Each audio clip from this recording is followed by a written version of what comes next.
My name's Tony G, and I'm very honoured and very pleased to be the current custodian of a very grand old layout called Buckingham, which was built by the late Reverend Peter Denny over a period of years starting in 1947 until he sadly passed away in 2009.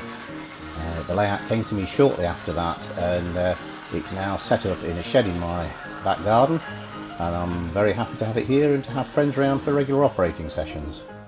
The one thing about Buckingham that probably makes it special is, as far as we're aware, it was the first EM gauge layout that sort of appeared in public, and certainly we think it was the first one that was ever exhibited. Everything on the layout is scratch built, barring one or two very minor items, and Peter started just after the war when virtually nothing was available, and if there was anything at all that he wanted on the layout, he found a way to make it himself. And it's lovely that some of these items that are running on the layout today, they're now 70 years old and they're still running just as well as they did the day they were made. When he started out, he had no knowledge or skills, and he was very much self-taught. He taught himself how to use a soldering iron, which in those days initially was a big lump of copper that was heated up on a gas ring. He taught himself how to solder bits of metal together. There were a few commercial components available. He could get hold of wheels, motors and gears. He taught himself how to turn things like chimneys and domes using an old-fashioned hand drill and brace. He taught himself how to cast lead, and he used to make his frames, his mechanisms out of a big block of lead with brass frames bolted to them. So he's very much self-taught. Initially the locos were sort of quite basic, but later on he did go and add other details like brake gear and lamp irons to sort of bring them a little bit more up to date to the sort of modern things that we would have on kit built and scrap built locos. But yeah, all the painting, all the building, and he could actually build a loco in a week. He once wrote in one of his books that he started a loco one Saturday and painted the buffer beam to finish it off the following Saturday, so he didn't hang about. When he started out, there was very little available by way of scale rail. The initial rail that he could obtain was actually brass, Bonds of Euston Road brass rail, and there are still bits of it left on the layout now in the fiddle yard. It's terrible stuff. It's as soft as anything, and if you touch it with a pair of pliers, it bends in all the wrong places. But he found a way of making his own track using wooden sleepers, plywood sleepers, or with steel pins knocked into them, and then with the rail soldered to the steel pins. He did initially start out using 00, and then in December 1946 Romford brought out an EM gauge axle, and he decided to try it. And basically he used 00 standards, but just with longer axles and the rails further apart. So the track standards are probably a little bit coarse compared to a lot of modern EM and certainly to P4, but they are entirely practical and they have stood the test of time. He made his own wooden gauges, planed wood, and I think he was very pragmatic about such things as track gauge. If he found a place where the track, perhaps wheels were slightly binding around a tight curve or something like that, he would open up the track gauge a bit, and we've found variations. I've measured variations from around about 17.5 to 19.5 millimeters track gauge. EM should be 18.2 millimeters or thereabouts, so it's a bit of a variation. There have been one or two places where we've had a few derailments and things, because apart from the variation in the track gauge, we've also got wheel standards varying from everything from sort of 1940s with great big heavy flanges through to modern Allen Gibson type wheels with relatively small flanges. And so we do have to contend with a sort of fair degree of variation in standards. But most times the layout runs very nicely. He must have had a certain knack of getting good performance out of what was really very primitive equipment. A few of the locos have had new motors over the years. There are some that are running with their original wheels, motors and gears from 65, 70 years ago. And some of them are a little bit noisy, which we can put down to the rather coarse gears that were available at the time. But they do actually run very smoothly, and they respond to the controllers nicely.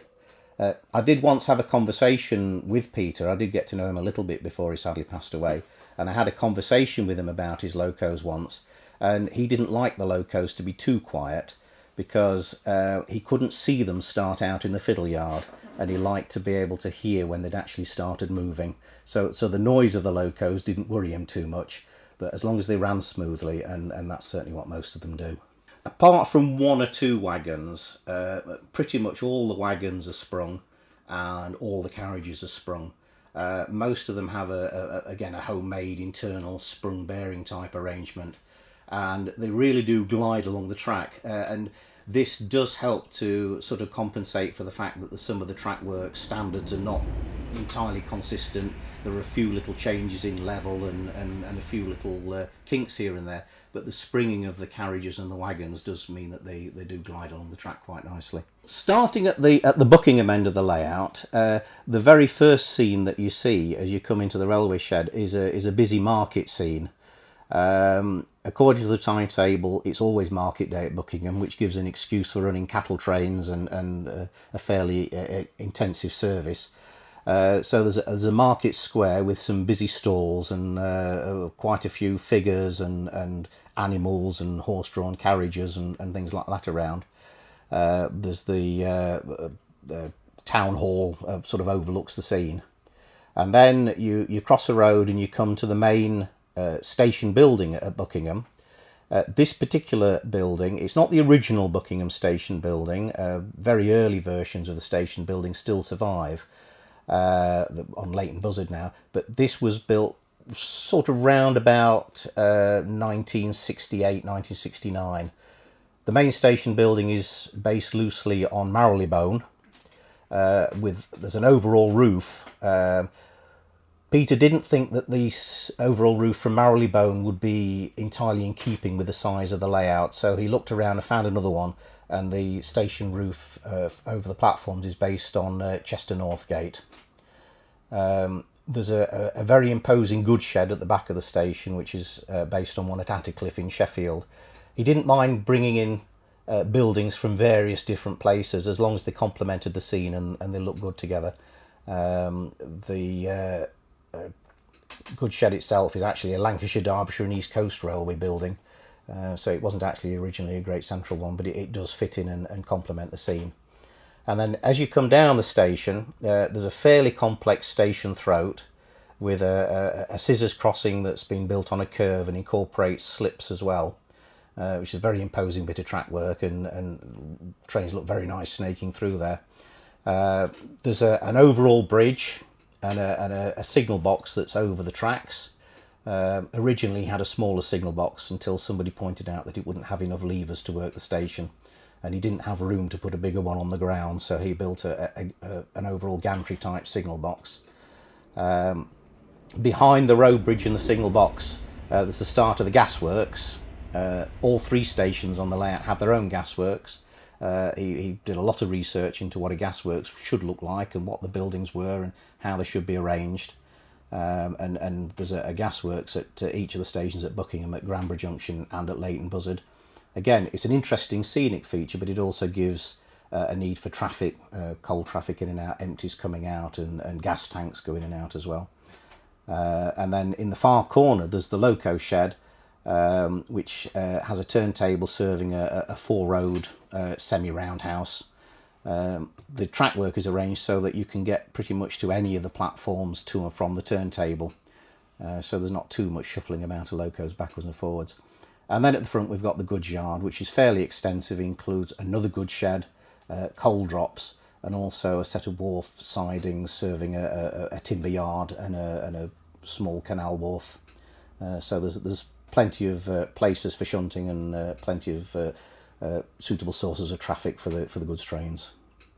And then once you come round past the carriage sidings, you eventually leave the Buckingham section. There's a small halt just before you go off to Granborough called Bourton Halt, and that's served by a number of the smaller trains. The expresses and the normal local trains don't stop, but the branch trains, they stop at Bourton Halt on the way through to Granborough.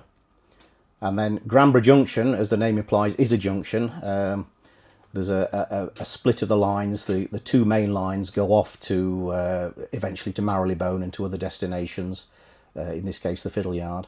And then there's a single track branch that goes up to Leighton Buzzard, which is the smaller terminus, which we haven't actually got attached to the rest of the layout as yet. That's still work in progress. There's still plenty to keep us busy. But Granborough Junction has 3 platforms, a little loco shed, a goods yard, and also a marshalling yard, 3 or 4 sidings. The goods train comes in from London and is sorted there into its different sidings for different destinations. It's one of the most enjoyable parts of the timetable when the train comes in. And we have a system for shunting the wagons with coloured dots on the soul bars. And we have a little chart that tells us which wagons go where. And it can be a very enjoyable 20 minutes, 25 minutes sorting the goods train out. And then the lines disappear off through Granborough, through a shortish scenic section, and then go on either to Leighton Buzzard or the Fiddle Yard, depending on which way the trains are going. It's one of the most interesting parts of the operation, and although it's in a lot of ways it's a historic item, it's a museum piece, but I've had a great deal of joy over the years operating various layouts, and I've had the good luck to operate a number of very good layouts.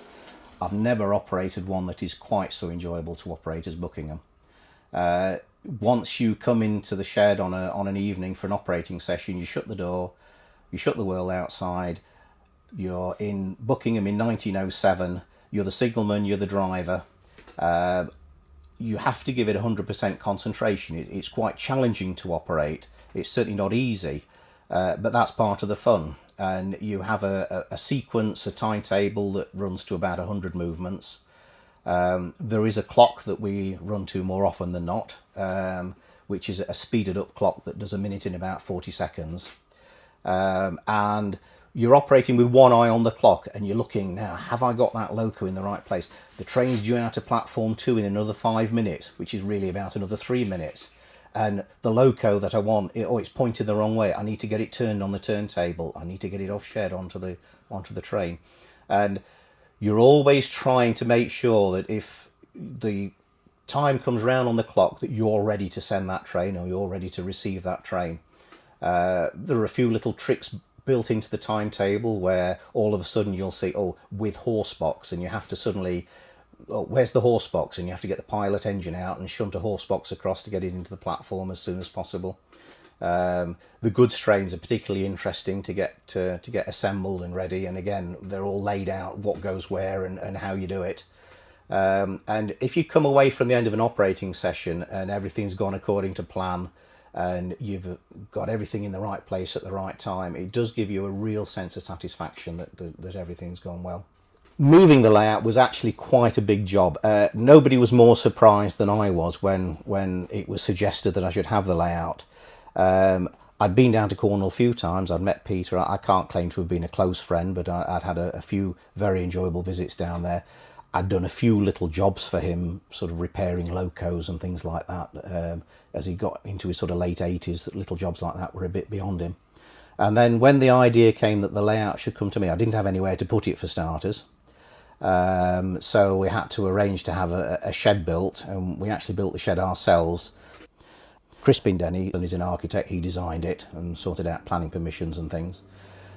We had 3 trips down to Cornwall altogether, myself and friends, measuring the layout up, dismantling the layout and then moving it.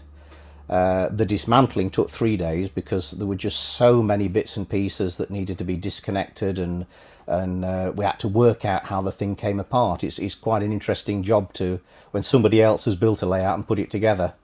And nobody else knows how it comes apart. You're trying to work out, does this bit come off first? Does that bit come off first? Do we do damage if we do this? So it was a fair old task to do it. And then when we got it up to the shed here, assembling it was really too much for me by myself, and I was very glad to have had some help from some very good friends getting it up and running again.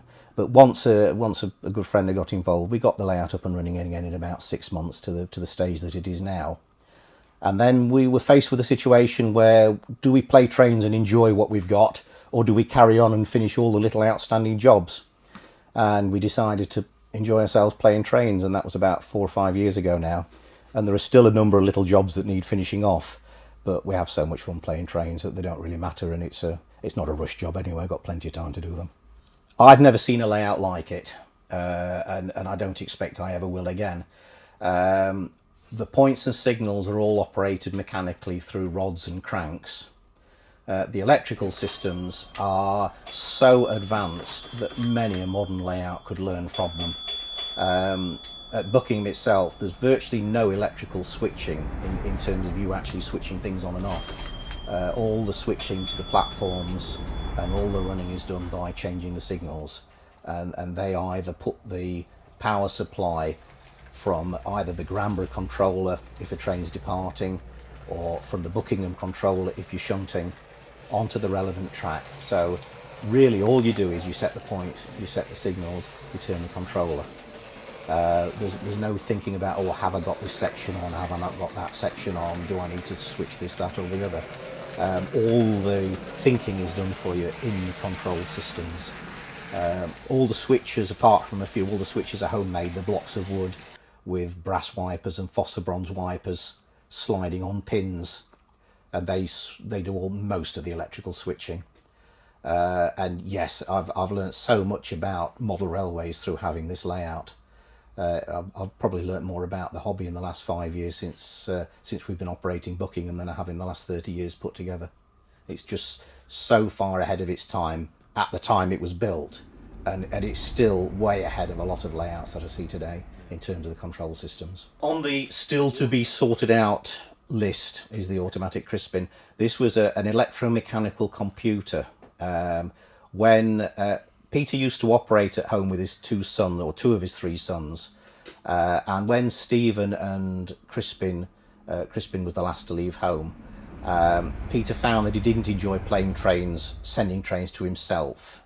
Stephen was an electrical engineer by trade, and he designed what's known as the automatic crispin, which replaced Crispin as an operator. And basically it's a sort of pianola acetate roll type contraption with a timetable on it. It runs from the clock and operates the fiddle yard, and it can send trains or receive trains either to Gramborough Junction or to Buckingham, depending on how many operators you've got, and you've only got to press one switch on Buckingham to change it from one to the other. And it basically, it operates the fiddle yard, it sets the points, it offers and receives the block bell codes, puts the electricity onto the right track, and keeps the operator either at Gramborough or Buckingham on his toes, because it doesn't mess about chatting when it's operating. It just gets on with things, and you've always got to be ready for it. It would be nice to get it up and running again one day, and that's eventually the plan, but as I say, it's very, very complicated, and I'm hoping that I might have some help getting that rigged up again before too long.